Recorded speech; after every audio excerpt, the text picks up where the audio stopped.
सुवर्णपुर जिला उलुंडा ब्लॉक अंतर्गत जालुए ग्राम में बिजुली ट्रांसफॉर्मर पड़ी भुशुड़ी पड़ी कमुधर महाकुर घर अल्प के मृत्यु मुखर बंची जाइछंती गरीब असहाय परिवार एपरिक वर्तमान चिंतित व्यथित और भयभीत अवस्था रहुछंती गरीब असहाय परिवार।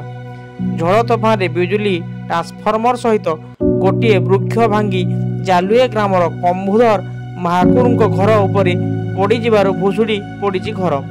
वर्तमान मानसिक चापर भयभीत अवस्था कोमलमती 3 छुआंक समेत 5 जन सदस्य विपदपूर्ण अवस्था रहुछंती।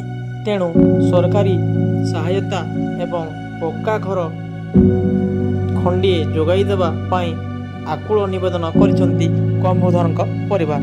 यथाशीघ्र प्रधानमंत्री आवास योजना पक्का घर खंडिए एवं सरकारी सहायता जोगाई दिया न गले मान्यवर जिलापाल दृष्टि आकर्षण